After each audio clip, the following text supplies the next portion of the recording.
The auction ledger from Galveston's Strand District, preserved in the quiet archives of the Rosenberg Library, holds an entry that still unsettles historians. Male, approximately 32, origin unknown, a plain description, written in fading ink by auctioneer William Marsh, but followed by a note so strange it seemed out of place in a book built on routine brutality. Highest bid withdrawn, sale completed under protest, buyer warned of documented anomalies. Price $400, half the value of a prime, age male. Half the explanation anyone expected. What made the entry truly extraordinary wasn't the discounted price. It was the 17 pages attached behind it. Testimony from 3 former owners, 2 ship captains, a Methodist minister, and even a Texas Ranger. Each one claimed the same impossible truth. The man called Solomon could read and write in 7 languages, perform mathematical work that trained engineers required hours to complete, recite books after hearing them only once, and speak on astronomy, navigation, medicine, and law with the fluency of university scholars. In 1859 Texas, where enslaved people were legally forbidden to read at all, such abilities weren't simply unusual. They were unthinkable. Before this man's intelligence became the most dangerous secret in Galveston, Marsh wanted the story known. He urged viewers, listeners, anyone who would hear it, to pay attention, because hidden inside these dusty archives was a truth capable of splitting open the myths America had built around slavery. Plantation owners would later call Solomon the most terrifying purchase they had ever witnessed, not because of rebellion or violence, but because of the ideas living inside his mind. Marsh had conducted slave auctions on the Strand for 11 long years. He knew his trade well, knew how to assess bodies, how to read the needs of buyers, how to separate human suffering from profit. The Strand was second only to New Orleans in volume. Ships docked daily, delivering men, women, and children to a market where their lives were converted into prices and paperwork. But on December 7th, Marsh held documents that made his seasoned hands tremble. Solomon had arrived 3 days earlier from New Orleans with a stack of paperwork unlike anything Marsh had seen. The seller, a cotton broker named Hastings, had included warnings from everyone who ever owned or transported the man. Claims so extraordinary Marsh dismissed them as fevered fantasies. Until he met Solomon. The auction catalogue listed him simply as Solomon, likely the 4th or 5th name forced on him. No surname, no known birthplace. Just a man in his early 30s with calloused hands and a steady frame. What struck Marsh was not his build or scars or posture. Things Marsh was trained to notice. It was the eyes, correct, aware in a way enslaved people rarely dared reveal. When Marsh interviewed him, Solomon answered every question in flawless English. When asked where he was born, he said he did not know. When asked if he could read, he said yes. When asked how he learned, he described teaching himself by observing patterns in letters and words, practicing in shadows whenever possible. That alone was dangerous, but the paperwork claimed far more. Marsh confronted him carefully. The testimonies said he spoke multiple languages, solved complex mathematics, predicted outcomes, exceeded plantation overseers in every skill. Were these claims true? Solomon confirmed them one by one with unnerving calm. French, Spanish, German, Latin, some Greek. Mathematics performed mentally. Astronomy, navigation, anatomy, agricultural science. He explained nothing with pride, only with precision. And when Marsh asked how such abilities were possible, Solomon spoke the sentence that would haunt every man who ever attempted to own him. I remember everything I see or hear, sir. Every word, every page, every calculation. My mind holds it as a ledger holds numbers. I cannot explain why. I only know it has always been so. Marsh ended the interview shaken. For 2 days he read through the testimonies, each one reinforcing the impossible. A Virginia planter describing a slave who mastered agricultural journals after seeing them once. A broker who found himself seeking Solomon's advice and hating that he relied on a man he legally owned. A ship captain who watched Solomon navigate a steamer without charts, solving calculations his crew could barely manage with instruments. By the time Marsh finished, he knew the truth: Solomon's intelligence was not an asset. It was a threat. and no buyer in Texas wanted a slave who could outthink him. Yet the auction would proceed. A cold morning on the Strand, lot 1 through 42 sold smoothly. Then came lot 43. Solomon walked onto the platform, steady and silent, his expression calm. Marsh announced him with practiced enthusiasm, but the men who had read the testimonies stepped backward, distancing themselves as though intelligence were a disease. Silence followed every call for bids. $600, nothing. $500, nothing. $400, finally a single hand rose. James Blackwood, owner of Oleander Plantation. He ignored the warnings. He ignored the testimonies. He ignored the fear that had pushed every other buyer out the door. He believed he had made the purchase of a lifetime. As Solomon stepped down from the platform in chains, Marsh watched from his office window. Uneasy in a way he could not name, he had sold thousands of human beings, each sale terrible in its own predictable way. But this one felt different. He wrote a note in his private journal that night. I cannot shake the feeling he shouldn't be pleased. He had no idea how right he was. The night before the auction, William Marsh had not slept. He sat at his desk under the dim flame of an oil lamp, reading Solomon's testimonies again and again, searching for any sign of exaggeration. Men in his trade sometimes embellished a slave's skills to raise the price, but this was something else entirely. These documents read like warnings, like confessions from men who could not understand what they had witnessed. A Virginia tobacco planter wrote that Solomon mastered centuries of agricultural knowledge in a matter of days, correcting errors that experienced farmers overlooked. A Louisiana broker claimed Solomon calculated harvest yields faster than trained clerks with ledgers and pencils. A Methodist minister described hearing the man quote entire sections of scripture after glancing through a Bible only once. A steamboat captain admitted Solomon performed celestial navigation in a storm without charts or instruments, matching the accuracy of naval officers. Marsh wanted to dismiss them all as exaggerations born from superstition or fear. But then he met Solomon and realized every word might be true. The morning of the auction only strengthened that belief. Even before Lot 43 was brought onto the platform, whispers had spread. Not the usual gossip about strength, obedience, or physical condition. Something else, something unsettling. Men avoided the space near Solomon's holding pen. Overseers glanced toward him and then quickly looked away. A few buyers crossed themselves quietly, muttering that the man wasn't natural, that no slave should have a mind so sharp, so awake. To plantation owners, intellect in an enslaved man was not a gift. It was a threat to the entire system that protected their authority. When Solomon was led out, chains glinting in the morning sun, something about his posture made the crowd stiffen. He did not appear broken nor defiant, only composed, aware in a way that unsettled everyone watching him. Marsh recognized that awareness instantly. It was the same calm intelligence he had seen in scholars and lawyers, not in a man forced to the auction block. Marsh began the bidding at $600, no response. Buyers stood frozen, eyes lowered, avoiding Solomon's gaze. Marsh tried again, lowering the price. $500, still quiet. He felt sweat gather under his collar. This was not normal. Strong field hands were valuable. Owners fought over them at times. Yet no one seemed willing to approach the man before them. It took a long, tense silence before someone finally stepped forward. James Blackwood of Oleander Plantation. Blackwood carried money, status, and the arrogance of a man who believed himself smarter than his peers. When he examined Solomon, he didn't recoil like the others. Instead, he showed curiosity, a glitter of calculation behind his pale eyes. Marsh warned him. He showed him the documents again, repeating every testimony word for word. Blackwood listened politely, even smiled a little, confident he could control whatever others feared.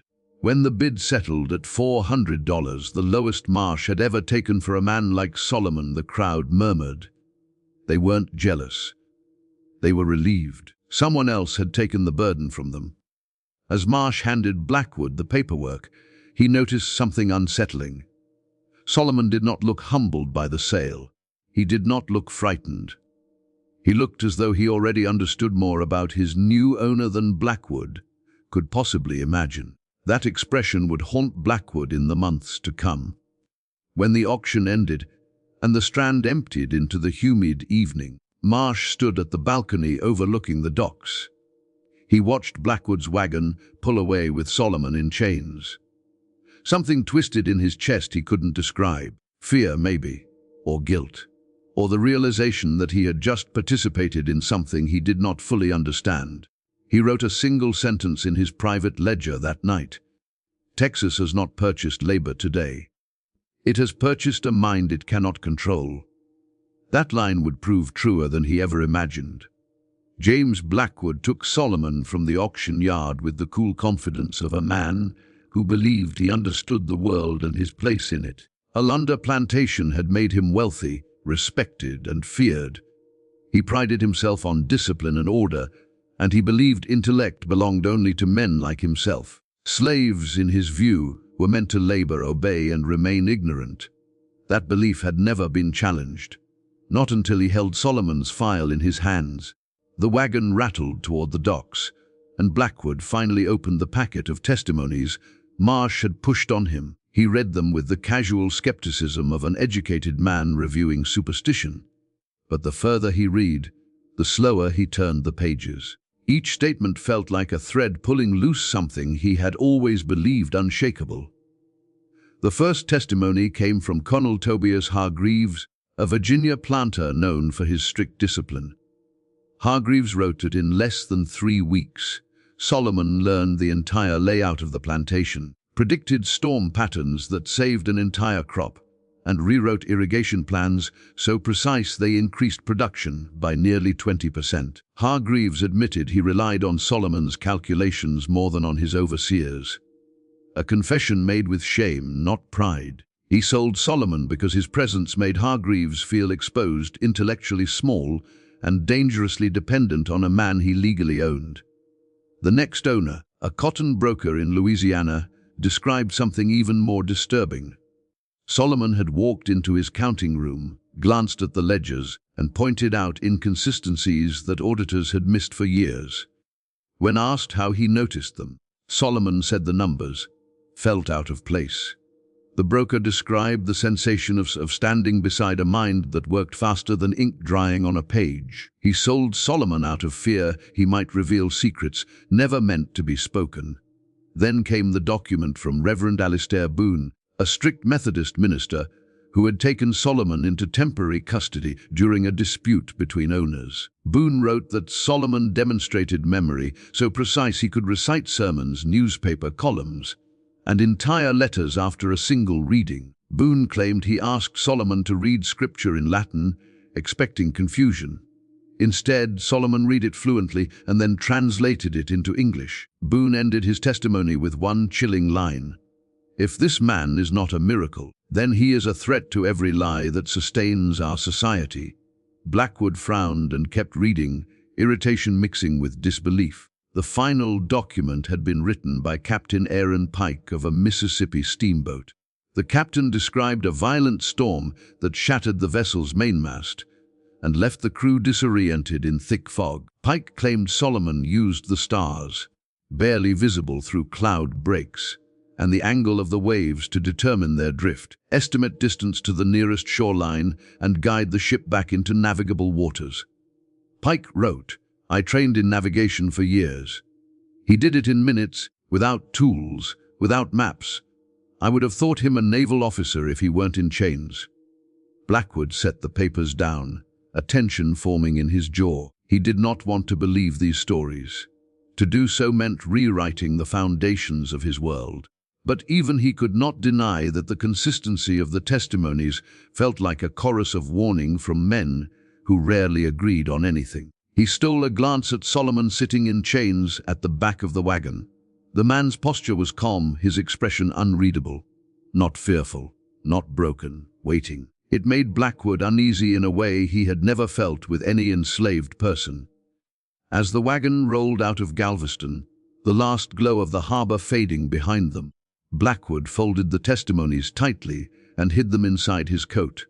For the first time in his life, he felt a quiet whisper of doubt.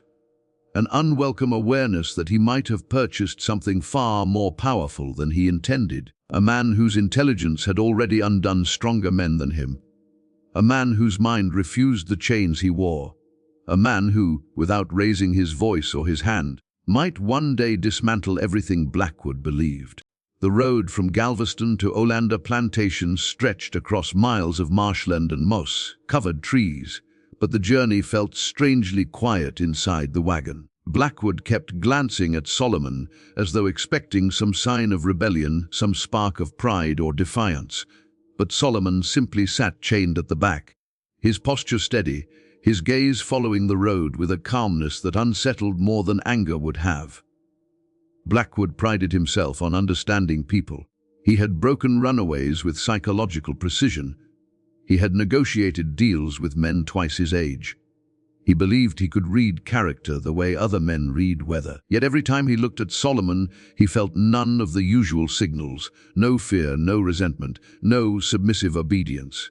Just composure, pure, unshakable composure. When the wagon finally reached Plantation, the sun was sinking into the horizon, painting the cotton fields in red and gold. The estate was vast, over 6,000 acres stretching in disciplined rows. Brick chimneys rose above the overseers' lodges. The main house stood high on a hill, its ironwork balconies overlooking the labor below like a throne over a kingdom. Solomon stepped down from the wagon and took in the scene quietly. Most enslaved people looked down at their feet upon arrival, terrified of misstep. Solomon scanned the landscape with the analytical sharpness of a surveyor. His eyes traced the irrigation ditches, the spacing of the rows, the alignment of the barns. Blackwood noticed, and for the first time since the auction, he felt a flicker of something uncomfortable. As though Solomon were the one assessing him. The overseers approached immediately, men hardened by years of authority, faces carved by sun, hands marked by cruelty. They expected a new slave to shrink under their stare. But Solomon neither bowed his head nor challenged them. He simply acknowledged them with the calm certainty of someone who had already survived men worse than them. Blackwood led Solomon into the main house for evaluation, convinced he could test the limits of the man's intelligence himself. He prided himself on being educated, well-read, mathematically inclined, proud of the reputation he had crafted as one of the modern thinkers of Texas. If those testimonies were exaggerations, he would expose them. If they were true, he would harness them. He began with numbers. He placed a series of complex equations on his mahogany desk, the kind he himself needed paper and time to solve. Solomon glanced at them once and spoke the solutions immediately. Blackwood froze, unsure whether he had misheard. He moved to languages. He switched between English, French, and Spanish. Solomon responded in each flawlessly, with accents that made Blackwood's attempts sound childish in comparison. He tested memory. He handed Solomon a medical journal, opened to a random page, and allowed him 10 seconds to view it. Then he closed the book. Solomon recited the page word for word. Blackwood felt heat rise behind his ears. Not admiration, something closer to panic. Something whispered in his chest that he had just invited a storm into his house. He tried one more test. A psychological one, he asked. "Tell me what you think of Plantation." A slave questioned by a master should answer carefully, submissively, or not at all. Solomon did not challenge him, but neither did he shrink. He answered as though speaking to an equal. "It is efficient, sir," he said softly, "but your irrigation is losing water near the south fields. You will face lower yields there. And your cotton gins have improper spacing. It will slow your harvest." Blackwood's breath caught in his throat. Solomon had been on the property for only minutes, yet he had observed structural flaws overseers had missed for years. Blackwood dismissed him abruptly, feeling something unravel behind his ribs. He had bought a mind far beyond his comprehension, and the realization struck him with force he had not expected. As Solomon was led out to the slave quarters, Blackwood remained in the study, hands trembling slightly over the testimonies he had mocked. Those men had not exaggerated. They had escaped. They had sold knowledge they could not bear to possess. Blackwood whispered to himself as he folded the papers away. What have I brought into my house? In the moonlit stillness of Olander, the answer lingered like a shadow. A man whose intelligence would soon challenge the master's world, not with rebellion, but with truth. The first 7 days at Oleander Plantation passed without incident, at least on the surface. Solomon worked with the main house crew, chopping wood, assisting repairs, carrying water, and tending to tasks beneath the level of his intellect. He performed each with quiet precision, neither rushing nor dragging, showing no sign of resentment and no sign of submission beyond what survival required. But while his hands worked, his eyes observed. Every path, every face, every system the plantation relied on. And Blackwood felt it. He didn't admit it aloud, not to his overseers, not even to himself, but he felt it. Every time he saw Solomon walking across the yard, he sensed the weight of that mind moving beneath the surface, processing everything in ways he could not begin to guess. Porter, the head overseer, noticed it too. "Sir," he said on the 5th morning, standing stiffly in Blackwood's study, "watches everything. Not like a runaway planning escape. Like he's studying us. Studying the plantation." Blackwood forced a confident smile he didn't feel. Let him observe. A sharp mind can be useful. But the truth was simpler. Blackwood wasn't sure whether Solomon would be useful. He was beginning to fear he might be dangerous. On the 8th day, Blackwood called Solomon into his study again, determined to understand what he'd purchased. Solomon stood quietly by the door, waiting. The room was filled with the smell of ink and old paper, the plantation ledgers stacked neatly on the desk. Blackwood began with a problem, one he believed impossible to solve without pencil and paper. A 40-minute crop projection, multiple variables, numbers only a man like Blackwood, trained and practiced, could handle. He read the figures aloud. Solomon listened calmly. When Blackwood finished, he leaned back, ready to watch confusion unfold. Instead, Solomon spoke the final profit figure instantly, perfectly. Blackwood's stomach tightened. He hid his shock and moved to a language test, switching into French. Solomon replied fluently, gracefully even. Better than Blackwood himself. German followed, Spanish, Latin. Every test ended the same way, with Solomon effortlessly surpassing expectations Blackwood didn't know he still held. Then he tried something else, something more personal. He handed Solomon a single page from a medical book, allowed him a quick glance, then closed it sharply. "Recite it," Blackwood ordered, and Solomon did. Word for word, line for line, footnotes included. Blackwood's fingers trembled against the edge of the desk. Every explanation he'd held about the world, the hierarchies, the natural order, the logic behind the system, began to fracture. This man is more intelligent than I am. The realization landed with the force of a blow. His pride resisted it. His upbringing denied it. The world he lived in forbade it. But he could not unsee it. Over the following weeks, their meetings became daily. Blackwood claimed he was assessing Solomon. In truth, he was pulling knowledge out of him like a man desperate for water in a desert. Solomon's insights reshaped plantation operations. Fields reorganized, schedules optimized, market strategies adjusted. Every suggestion worked. Every prediction proved correct. Yet the more Blackwood relied on him, the more troubled he became. Porter complained first. "I don't like it, sir. The other slaves notice how often you call him in. They see you asking him things. That's not natural, they're whispering." Blackwood dismissed him, but not confidently. Even he saw the shift. Slaves were watching Solomon, not with envy, not with resentment, but with recognition. For the first time in their lives, they saw one of their own treated as if he possessed a mind, a voice, a place near power. It was enough to disrupt everything. Meanwhile, Blackwood's own mind was unraveling. He found himself thinking about the system he ran, a system he'd inherited, profited from, and never questioned. But Solomon's presence questioned it simply by existing. During a late-night meeting, the truth cracked open. He asked Solomon, "How is your intelligence possible?" Solomon paused, then replied with unnerving clarity, "My mind remembers everything. Every sound, every word, every figure, every book I've glimpsed. I cannot forget. I cannot turn it off. Blackwood felt chills. He asked the question he had been avoiding. And do you understand the position this puts me in?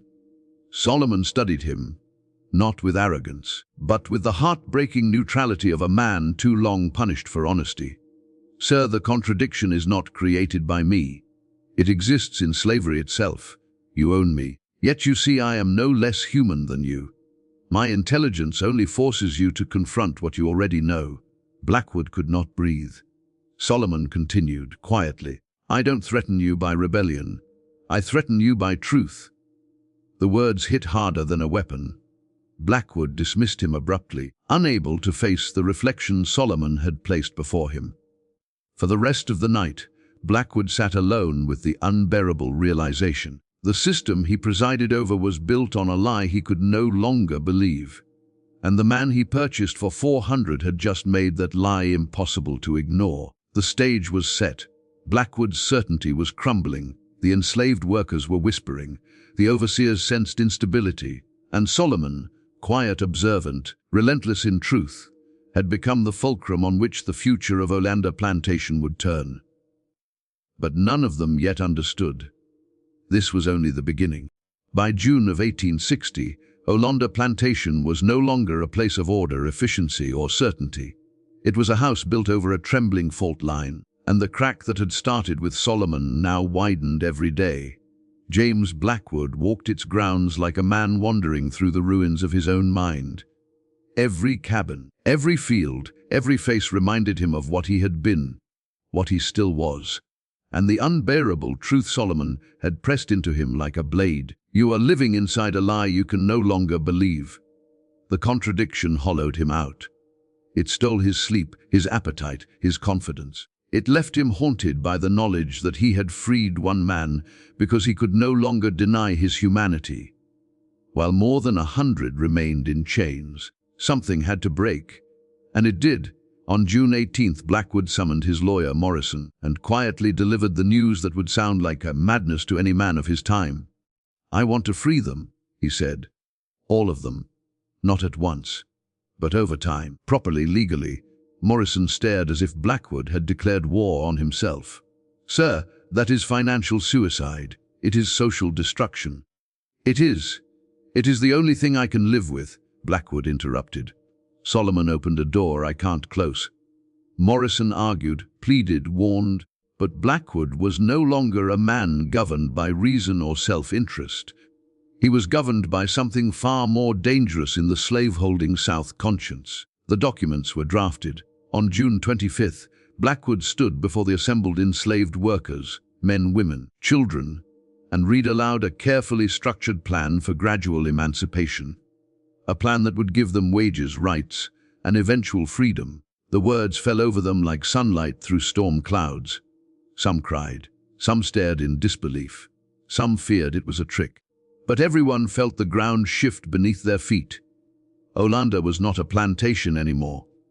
It was an experiment the South would not tolerate. The response from the planter class was immediate and vicious. Credit cut off. Suppliers refused service. Merchants turned him away. Neighbors threatened him with ruin. Porter resigned. The overseers followed. Workers, sensing both hope and danger, fled into the night in search of immediate freedom rather than gradual promises. Aluda collapsed from the inside while the outside world crushed it. By autumn, fields lay unharvested, equipment rusted, and the once mighty plantation became a skeleton of what it had been. By December, exactly 1 year after purchasing Solomon, James Blackwood lost everything. The plantation was seized. The emancipation plan abolished. Those who remained enslaved were sold back into the system Blackwood had tried to break. And James Blackwood, once rich, respected, powerful, moved to Galveston with nothing but a battered conscience and a life forever altered by a man he'd owned for only 3 months. Yet he never expressed regret, not once.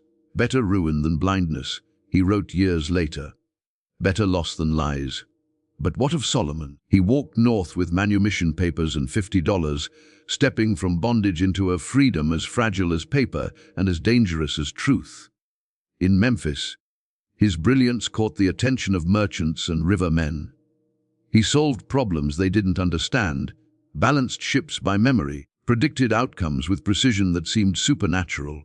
He earned money, he earned trust, but never full recognition. White men used his mind and hid his name. When he reached Cincinnati, freedom became a complex riddle, better than slavery, but tied to a world unwilling to accept a black man who could surpass them in every field he touched. He wrote about that contradiction with painful clarity. I am free in law, but not in expectation, free in body, but not in possibility. Yet he endured. He worked with abolitionists, guiding fugitive slaves north with flawless memory and quiet courage. He aided Union officers during the war, solving logistical problems that saved lives but earned no credit. He recorded his thoughts, brilliant, devastating, necessary, into journals that would not be discovered for more than a century. He lived unseen by the world that needed him most. And when he died in 1896, the newspaper offered a single line: Solomon Freeman, Negro laborer, died yesterday. No mention of his genius. No mention of the slaves he helped free. No mention of the war he quietly shaped. No mention of the plantation he shattered. Silence tried to swallow him again. But history, slow, stubborn, relentless, found him. His letters surfaced, his writings resurfaced, and the truth resurfaced. A truth America had spent generations trying to bury. James Blackwood and Solomon never met again, but they wrote to each other across the years. The letters revealed two men forever marked by their brief intersection, one broken open by truth, the other forced to navigate a world terrified of his existence. In his final letter, Solomon wrote the words that scholars now call the heart of his legacy. Freedom should not require exceptional intelligence. Humanity alone should be enough. And that is the weight of his story, not the miracle of his memory, not the wonder of his mind, but the terrible revelation that a man had to be extraordinary to be treated as merely human. The ledger from Galveston still exists. December 7, 1859, lot 43, sold for $400, a number too small for a mind so vast, a price too cheap for a life that would alter another man's soul, a transaction that captured the impossibility of the world that created it. A world Solomon shattered just by being himself. This is where the story ends, but its question remains: why must someone be exceptional to deserve what should belong to everyone? And what would our history look like if ordinary humanity had been enough? The answer lies in the silence between lines of that old ledger, and in the memory of the man they once tried to sell, Solomon.